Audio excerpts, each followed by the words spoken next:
Hey everybody, it's Carrie Lusignan from the Northampton Center for Couples Therapy, streaming in as promised. And today we're going to be talking about do-it-yourself couples therapy. I've been thinking a lot about how I can get the tools and the research of what we use at the center to you all to use at home. I mean, clearly it's not the same as seeing a couples therapist, but I'm hoping some of the information that we have can be helpful to you during these tough times and that you can try some of these things, hold on to them in your minds, and if you get into more trouble, you can reach out to us. So what I want to start with talking about today is some of the thoughts I'm having about what's happening to all of us during the crisis of COVID-19 under the same roof, particularly in our relationships. And what we know is that when couples are under crisis in general, it's going to bring out your strengths and it's going to bring out the areas where you struggle the most. So some of us really rally well together when we're dealing with illness or some kind of, catastrophe or tragedy, and other couples are more vulnerable during those scenarios. And likewise, some of us get into more trouble when things are calm. But this is a situation really unprecedented, and what we're dealing with is a lot of pressures on the family that are going to be impacting us over time. We are all locked under one roof together. Our children are home. There's the pressures of homeschooling. There's the pressures of domesticity in terms of chores. There's the pressures of earning income. There are financial stressors. And most significantly, I think, is the unknown element to this, that we don't know how long this is going to last, how it's going to affect us, and what it's going to look like for us on the other side. And so that's just a pressure cooker for any relationship. And couples in situations like this, when we look at Hurricane Irene, even just looking back a couple months at China, which has seen a 19% spike in divorce filings since December, we know that for some couples, this pressure is going to get to be too much. So my hope here is to share some tools with you, sort of do-it-yourself couples therapy, the most helpful things that you can just grab onto quickly and just hold on to in your mind. And so the first thing I just want to talk about is a couple of concepts that we get from John Gottman that are really important. John Gottman, for those of you who don't know him, is a leader in the field of marital distress. He has spent the last 40 years researching why couples stay together and why couples break up. And then he's looked at the couples that stay together and he's tried to distill from that, what are they doing right? And how do we take those skills and teach it to the rest of us? And so one of the things that's really important for you to get is the concept of emotional bank accounts. What we know from his research is that every day in our interactions with each other, even when we're not navigating crises, we're engaging in making bids to connect with each other. And this happens with our children, this happens with our friends, and of course this happens with our spouse or our partners. And a bid to connect with your partner can look really subtle. It can be as simple as just asking them if they want a cup of tea, or checking in with them about making sure the dog gets fed. And these things seem pretty small, but over time what can happen is that even when things are good in our life and we're not navigating crisis on this level, we kind of go on autopilot with each other and we start to not sort of hold it front and center to remember these things. And unknowingly, not intentionally, we often just aren't responsive and we're not doing what Gottman calls turning towards our partner. Now, turning towards your partner is turning towards a bid when your partner makes it. Just like if your kid says, hey, look at this drawing I did. If you look at the drawing and you ask them a question about it, you're turning towards your child in that moment. When we are under the level of stress that we're under right now, it can be hard to turn towards anything, right? To remember to check in with each other when internally we might be looping, we might be preoccupied with just, surviving on more basic levels.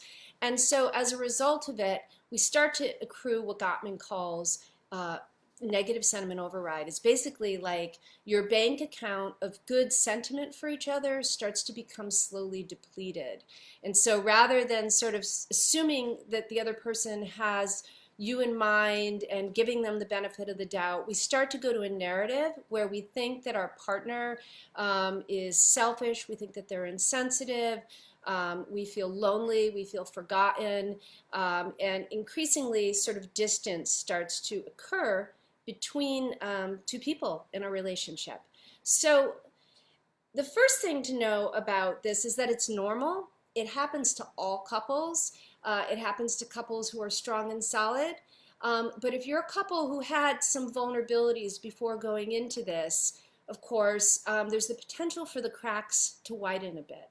So I want to give you a couple of tools today just to try on as you navigate things in the coming days.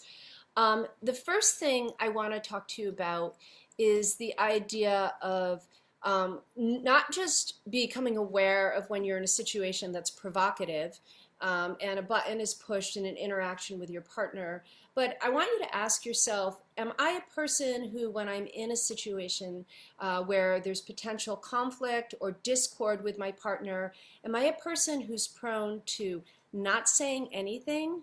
This is a really important question. Or am I a person who's prone to maybe saying more than is good enough? What we know is that most of us tend to either stand up for ourselves, not understand one word, but stand up, not stand up enough for ourselves. And some of us tend to stand up for ourselves. And often in a couple, what we have is a mix of both. We have one person who tends to err on the side of standing up too much, getting a little too grand, getting a little too loud, not making room for their partner. And simultaneously, we have a person who maybe doesn't stand up for themselves enough. So the first thing is I want you to ask yourself, if you have a vulnerability, in which direction do you tend? Because that's going to give you information about where you want to lead as you navigate these really turbulent waters, okay?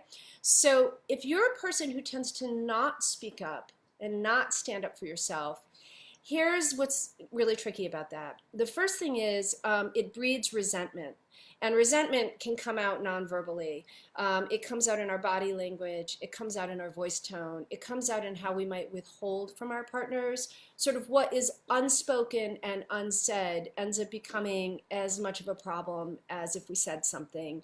And so what you're really going to need to be working on is you're going to need to be working on learning how to stand up for yourself and how to exert influence in your relationship. It's a little bit about making elbow room and saying, me over here, I need you to hear me too. And associated with that, and I'm happy to talk about those. If any of you are watching this and you want to text in questions, I'm happy to answer your questions. But that's the first thing, is just to know, are you that kind of person? If you're not that kind of person, are you the type of person who's more vulnerable to maybe not being quiet when you should, saying too much, leading with criticism, leading with harsh startups? We know from the research that 96% of the time, if you bring an issue to your partner with a harsh startup, it will escalate into conflict. Gottman's research shows that the first 3 minutes of a conversation predict the outcome of it. So here's the deal. If you're a person who tends to say too much, speak too soon, this is what I want to give you for do-it-yourself couples therapy today. I want to give you one quick tip that I've given to other couples, and I've had people say, if somebody had just given me this one tip, it would have been so helpful. The tip is, notice when you're triggered, notice when you want to speak, take a deep breath, and count to 120. You are not allowed to say anything until you get to 120. You are not allowed to text anything until you get to 120. You are not allowed to email anything until you get to 120. If after 120 you still feel the need to speak, hopefully you'll have at least gotten your heart rate down, which will allow you to speak more thoughtfully and use less of a harsh startup. Now, it's easier for me to give advice to people who tend to err on the side of saying too much. Teaching you how to stand up for yourself is a much harder thing. And if there are people here who are interested in me doing some talks on that, just give me a little thumbs up or text me something, and I'm happy to do that soon. But I can speak briefly to it. If you're a person who's doing a lot of the emotional labor in your relationship, who's trying to take care of everybody, who's sitting quietly with things and things are festering, it's really important to find ways to begin to talk to your partner. One tip I can give you is drawing on the research of Brene Brown, who's another leader in my field that I love. I'm trained in the Daring Way curriculum, and this is all about vulnerability and shame resilience. And that's, if you're going to go to your partner and you want it to go well and you're sort of nervous about how to bring it up, you can preface what you're saying by using the simple line, the story I'm telling myself.